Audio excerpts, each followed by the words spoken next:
আমাদের মন কাঁদছে বাচ্চাদের জন্য। দেখেন, আমি নিজেও একজন প্যারেন্ট। আমি বলতে পারবো না এখানে ক্যামেরার সামনে আমাদের ভিতরে কী হয়ে চলছে। আল্লাহর কাছে দোয়া করি যেন আল্লাহ বাচ্চা সন্তানরা ইনশাআল্লাহ আল্লাহ বেহেশত তাদের নসিব করুক। তবে পেরেন্টসদের জন্য আল্লাহ যেন সেই শক্তিটা দেয়, তারা যেন এই শোকটা বহন করে নিয়ে যেতে পারে আল্লাহর রহমত। আমি তো কয়েকদিন ধরে এসে আমার এখানে কোনো কৃতিত্ব নেই, প্লেয়ারদের সমস্ত কৃতিত্ব, যারা অনেক দিন ধরে ক্রিকেট বোর্ডে কাজ করছে, সবার একটা জেল হিসেবে এখানে কাজ করেছে। এটার দীর্ঘকাল কাজ করার ফলে যে সাফল্যটা এসছে, এটা ক্রেডিট সমস্ত তাদের। এটা আই ডোন্ট থিঙ্ক আমি কিছু এখানে নতুন কিছু আনতে পেরেছি। ভাই, এসএসসির মিটিং নিয়ে একটা জলঘোলা হচ্ছে, একটু জানাবেন যে এক্স্যাক্টলি এসএসসির ব্যাপারটা একেবারে ক্লিয়ার করে দেই। এসএসসি হচ্ছে একটা অর্গানাইজেশন, এশিয়ার 5টা ফুল মেম্বার এবং 25টা অ্যাসোসিয়েট মেম্বার নিয়ে কাজ করে। এসএসসি থেকে আমাদের কাছে প্রপোজাল এসেছিল যে আমরা এই এজিএমটাকে হোস্ট করতে চাই কি না। আমরা অ্যাজ এ হোস্ট আমরা এগ্রি করেছি এবং এসএসসি প্রোগ্রাম এসএসসি আমরা তাদেরকে লজিস্টিক্যাল সাপোর্ট করছি এখানে। This is the only thing we are doing. পাকিস্তানের প্রেসিডেন্ট গতকাল আগামীকাল সকালে আসার কথা, তাদের সঙ্গে আপনার একটা বসার কথা রয়েছে।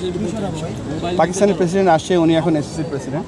সো উনি এখানে আসে এসএসসির, যেহেতু উনি তার প্রোগ্রাম, এবং সেই ফাঁকে ফাঁকে যদি আমাদের কিছু বাইল্যাটারাল বাড়ানো যায়, আরও যদি আমাদের আলোচনা বাড়ানো যায় ক্রিকেট নিয়ে, সেই চেষ্টাটা করবো। ভাই, আমরা কি এর ফলে ভূরাজনৈতিক কোনো সমস্যায় পড়তে পারি ক্রিকেটকে? আমার মনে হয় না। এটা ক্রিকেট সবার উপরে, এখানে আমার মনে হয় না এ ধরনের কোনো, যে এর আগেও আবারও বলছি, আমরা জাস্ট একটা হোস্ট এবং এই অনুষ্ঠান, এর আগে আমরা কখনো এজিএম হোস্ট করিনি।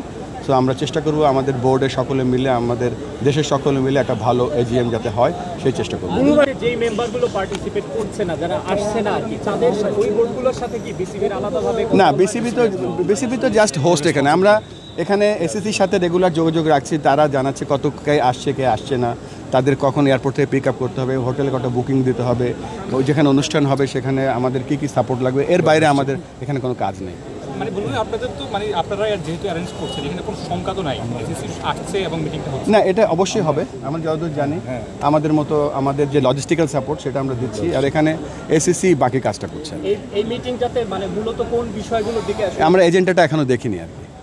তবে এটা আমাদের জন্য ভালো একটা বিষয় যে বিভিন্ন অ্যাসোসিয়েট মেম্বাররা আমাদের এখানে আসছে। তারা আমাদেরকে, আমরা যেমন আমাদের আগে যারা ফুল মেম্বার ছিল বড় ভাই হিসেবে তাদেরকে দেখতাম, তারা আমাদের দিকে তাকিয়ে আছে। আমরা চেষ্টা করব আমাদের ক্রিকেটের যে কালচারটা আছে, আমাদের কত বড় কালচার, এবং লাকিলি ওদের সামনে আমরা 2টো ম্যাচ সিরিজ জিতে গিয়েছি। তারাও দেখবে বাংলাদেশ কত স্ট্রং একটা ক্রিকেট জাতি। সফলভাবে আয়োজনের আমাদের একটা চ্যালেঞ্জ থাকছে কিনা? মিটিংটা সফলভাবে আয়োজনের একটা চ্যালেঞ্জ? আমি এই মুহূর্তে কোনো চ্যালেঞ্জ দেখছি না। আপনারা তো জানেন যে আমাদের কী কী কার্যক্রম ছিল। আজকে আমরা দোয়া মাহফিল করেছি, আমরা কোরআনে হক খতম দিয়েছি, আমরা আমাদের প্রোটোকলে যা যা আছে সবগুলো করেছি। তবে এন্ড অফ দ্য ডে আমাদের মন কাঁদছে বাচ্চাদের জন্য। দেখেন, আমি নিজেও একজন প্যারেন্ট। আমি বলতে পারবো না এখানে ক্যামেরার সামনে আমাদের ভিতরে কী হয়ে চলছে। আল্লাহর কাছে দোয়া করি যেন আল্লাহ বাচ্চা সন্তানরা ইনশাআল্লাহ আল্লাহ বেহেশত তাদের নসিব করুক। তবে পেরেন্টসদের জন্য আল্লাহ যেন সেই শক্তিটা দেয়, তারা যেন এই শোকটা বহন করে নিয়ে যেতে পারে আল্লাহর রহমতে।